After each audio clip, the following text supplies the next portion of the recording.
Welcome to Great American Health. What are some of the things we should be concerned about in talking about perhaps calcium and magnesium deficiencies? Well, first of all, with calcium, I think a lot of people aren't aware that the importance it has in our vitality. Calcium is essential for nerve function, heartbeat, muscle function as well. So you need to get it from somewhere. So where does the body get it? It either gets it from your diet or your bones. And when you're not eating enough in your diet, where does it go? Your bones, because that's your calcium bank account. So we really need to make sure that we get enough.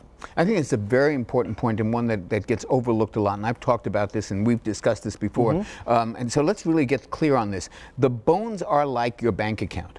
And like anything else, if you're in an emergency situation, you got to pay your mortgage, you're going to go to the bank account and you're going to dip into that savings. Well, the bloodstream maintains this very, very narrow amount of calcium that it needs for heart function, for muscle function, and it will do anything to maintain that because it's vital for staying alive, like paying your mortgage. That's right. So if you fall beneath that, it will go right into the bank account, into the bones. Take a withdrawal. And take a withdrawal, which you don't want. Which you don't want. So this is a very important thing that you bring up. And depending on your diet, depends on how many withdrawals you take from your bank account. And you don't want to be left with a balance that's zero, because if you do, then you're compromising the integrity of your bone strength. And once that happens, you're more prone to conditions such as osteoporosis. Exactly. Now, let's talk about another mineral that's vitally important for this synergy, magnesium.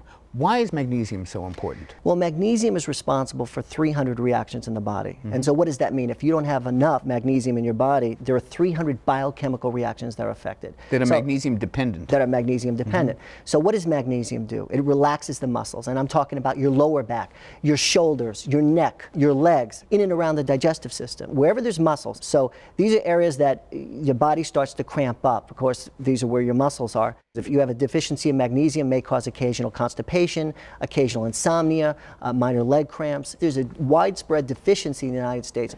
What about calcium tablets? Really a good litmus test to see how well you're absorbing calcium is to see how you feel. Are your muscles relaxed? Do you feel a difference in your muscles? Because that's a testament of how well that calcium is not getting absorbed in your system. Calcium and magnesium help to naturally relax the muscles. How does all this relate to osteoporosis? We hear so much about calcium, magnesium in the same sentence as osteoporosis. What's the relationship? They're tied at the hip, so to speak, if you will. The statistics are startling. According to the National Institute of Health, osteoporosis is a major health risk. It affects 44 million Americans, 68% of which are women.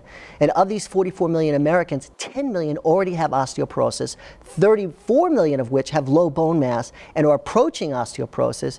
And in addition to that, osteoporosis is responsible for 1.5 million fractures annually.